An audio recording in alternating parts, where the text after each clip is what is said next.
Les amis, salut à tous, vous êtes avec Planète GT et aujourd'hui, ça y est, on va pouvoir parler des Cupra Leon. J'ai toujours envie de dire Seat Leon Cupra parce que c'est quand même très proche d'une Seat Leon. Pour le coup, on pensait qu'il allait avoir une transition forte, c'est pas réellement le cas. Mais il y a pas mal de choses à dire parce que j'ai vu vos premiers avis et je sais que vous êtes plutôt mitigés. Je crois que comme moi, vous en attendiez un petit peu plus. Mais on va commencer tout de suite la vidéo en parlant de celle qui est un petit peu controversée, j'ai envie de te dire, la version plug-in hybride parce qu'il y a des éléments un peu futuristes chelous qui posent problème. Je te montre ça.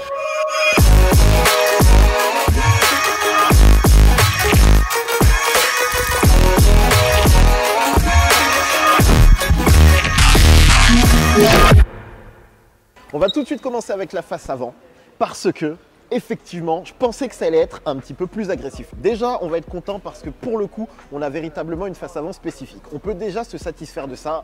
Bravo Cupra, tu nous fais un petit peu plaisir. Maintenant, est-ce qu'ils n'auraient pas pu mettre un petit peu plus de méchanceté sur toute cette partie? Je pensais que ça allait être plus incisif, plus agressif, plus énervé. Au final, je t'avoue que même si j'avais eu ça sur une version Leon classique, je me serais dit, ok, ça passe. Mettez un petit peu plus de nerfs. Ok, c'est spécifique, même toute cette partie a été un peu mise en volume pour changer de la version classique, mais c'est vrai que je m'attendais à quelque chose de plus costaud ici. On notera la petite lame qui devient transversale maintenant sur la version Cupra, c'est plutôt sympa. Les matériaux sont pas fous, logo spécifique évidemment, c'est du plastique, là c'est du noir laqué, là tu as une sorte de gris glossy, on va appeler ça comme ça. Le rendu est quand même pas si mauvais que ça. Et surtout, viens, on va voir les jantes de cette version PHEV parce que là, ça commence à devenir compliqué. Donc, on est sur une version avec un 1,4 litre TSI de 150 chevaux plus un moteur électrique. Donc, rechargeable, tu as ta petite prise qui est là. Par contre, le concept de faire une voiture avec des jantes futuristes comme ça, c'est compliqué. Honnêtement, c'est compliqué. Mais là, on parle que de ces jantes, c'est pas très grave. Tu pourras certainement en prendre d'autres. Tu noteras qu'il y a un petit bas de caisse sympathique, mais je te le montrerai plus en détail. Viens, on va voir l'arrière de cette version plug-in hybride parce que là, c'est chaud ce qu'ils ont fait. Franchement, c'est chaud.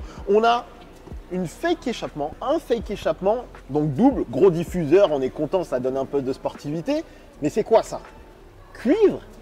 Couleur cuivre? Mon doigt, il passe pas au travers, c'est faux. Il y a une plaque plastique là. Pourquoi? Pourquoi? Que tu veuilles faire un véhicule un petit peu différencié parce que c'est un plug-in hybride, ça s'entend, il n'y a pas de souci là-dessus. Mais qui a validé ça? On est quand même sur une marque qui s'appelle Cupra, qui veut se différencier, qui veut se montrer un petit peu comme étant différente. Va au bout des choses et ne m'offre pas un truc aussi peu qualitatif. Heureusement, de ce que je sais, c'est uniquement disponible sur cette version plug-in hybride. Donc maintenant, mon ami, que je t'ai montré ça, viens, on va regarder la version qui me plaît un peu plus. J'ai un autre truc à te montrer. Il faut que tu me fasses un petit plan large, Aurélien, pour que je leur explique. L'autre élément qui est un petit peu complexe, c'est que sur la version plug-in hybride, tu vois cette hauteur de caisse?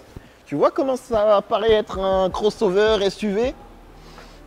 C'est un peu étrange. Et en fait, c'est vraiment spécifique à la version plug-in hybride parce qu'ils ont surélevé la voiture pour préserver les batteries. La voiture en plus est plus lourde, donc logiquement, les suspensions doivent être un peu plus souples. Donc, il faut une marge de sécurité. Et ça te donne quand même un effet surélevé qui n'est pas si fou que ça. Mais t'inquiète pas, j'ai quand même de bonnes nouvelles. On va voir le break, c'est plus plaisant. Là, mon ami, on est sur la version qui me fait plaisir parce qu'on revient un petit peu aux bases simples, efficaces, version break, très bien posée sur ses roues, avec un style bien dynamique, une peinture plutôt sympathique, des jantes qui reviennent un peu plus à du naturel, même si effectivement, il faudra que je me débarrasse du cuivre. Et on a un moteur de 310 chevaux et c'est parfait. On arrive sur l'arrière de la voiture et je vais te montrer les choses qui font plaisir. Les sorties d'échappement. On revient à quelque chose de plus classique, quelque chose qui me va. Quadruple sortie d'échappement, peinte en noir mat, diffuseur relativement classique, mais il est présent. Un petit coffre de qualité. Et je vais te montrer, tiens, 2-3 éléments que j'aime bien. Ce qui est cool, alors je sais pas, non, je pense pas que les ailes soient élargies, mais tu as quand même un bas de caisse un petit peu arrondi qui vient donner plus de volume à la voiture, plus de caractère. Ça, c'est cool. Est-ce que je peux te montrer des trucs qui me plaisent? Ce serait bien que ces petites coques ne soient pas grises mais noires. J'aurais bien voulu qu'elles soient noires. Les montants sur les versions break sont full noirs. En plus là on a le toit ouvrant, c'est cool. Qu'est-ce que je peux noter de plus? Vraiment.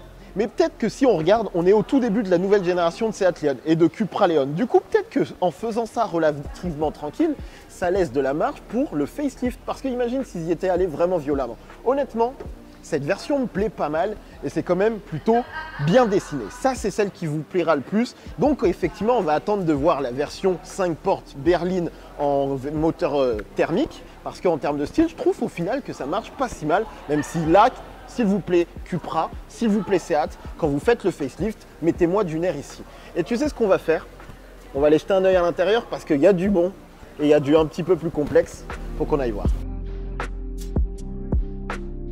Alors, qu'est-ce qu'on a à l'intérieur? Je dois te le dire, c'est assez intéressant parce qu'il n'y a pas une tonne de changement par rapport à une Leon classique. Mais comme le nouveau tableau de bord, le nouvel intérieur Leon est plutôt de qualité, la dynamique sportive est plutôt pas mal faite. Ce qui est un petit peu intriguant, c'est que Cupra essaye de faire croire qu'ils sont une marque à part entière, mais c'est compliqué quand tu as une voiture qui est déjà toute faite. Donc ils t'ont mis des petites touches de cuivre ici qui font que le volant fait un petit peu tuning bizarre, alors que honnêtement, j'en ai pas besoin. Ce qui est cool par contre sur cette nouvelle génération, c'est que tu vois, tu as ces petites zones là. Alors au début, on pensait que c'était des molettes, mais il faut pas trop en demander. Là, c'est un bouton qui va te permettre de changer de mode de conduite, donc c'est toujours cool de directement l'avoir sur le volant. Là, c'est pour démarrer la voiture. Je te montrerai en gros plan, mais là, tu as des palettes et groupe Volkswagen comme d'habitude. C'est un petit peu embêtant parce que le ressenti est cheap. C'est plastique comme pas possible. Et j'aimerais bien qu'on nous soigne un petit peu plus ces détails. Par contre, sur les matières, là, on est sur un intérieur cuir. Donc, mon baquet est en cuir. Et les contreportes aussi, du coup, sont en cuir. Ça, c'est plutôt sympathique. Matière un petit peu moussée si tu veux le savoir.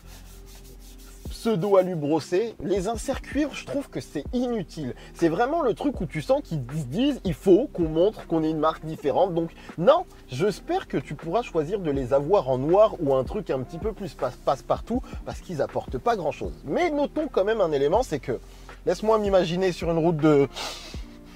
Ok, je trouve quand même qu'on est plutôt bien. Les baquets sont top, plutôt confort. Je sens que je peux kiffer. Avec mon petit moteur 310 chevaux, mes roues 4Drive, je crois qu'il y a quand même de quoi s'éclater pas mal, j'ai l'impression. On se sent bien, on se sent pas mal. Petit changement de sélecteur. Viens, on sort, parce que je commence à avoir chaud. Est-ce que je peux ouvrir mon toit?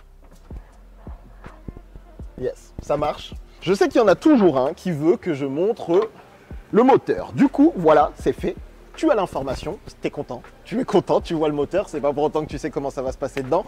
Mais ce qu'il faut que tu notes, c'est que tu as 4 motorisations disponibles. Donc la version plug-in hybride 245 chevaux à base de 1,4 litre TSI et d'un moteur électrique. La version 4Drive qui est uniquement disponible en break avec 310 chevaux. La version TSI 300 chevaux qui est disponible sur le break et la berline avec 400 Nm de couple. Et la version TSI 245 avec 370 Nm de couple, ce qui laisse un peu plus de choix que sur la génération précédente, même si je crois qu'il n'y a pas de boîte manuelle.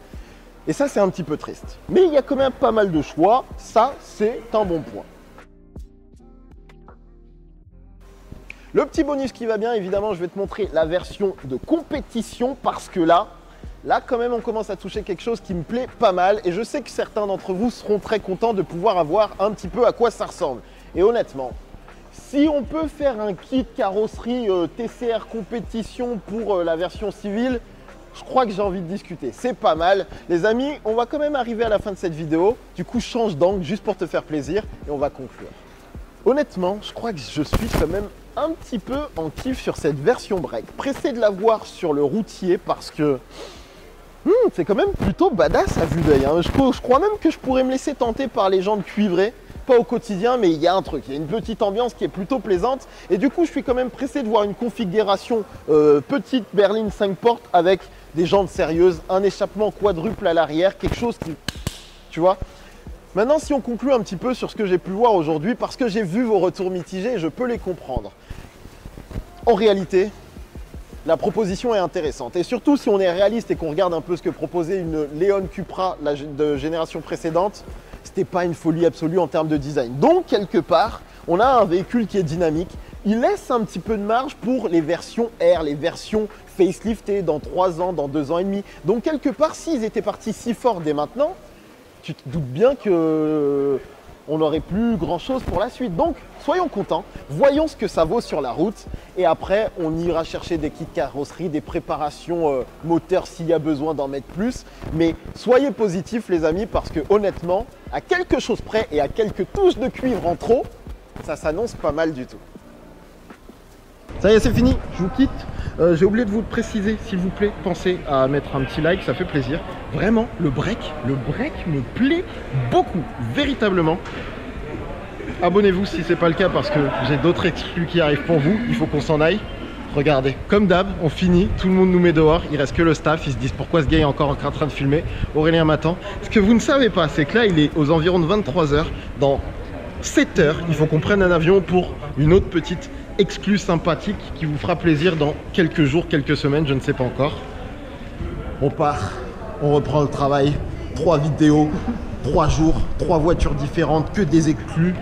C'était Planète GT.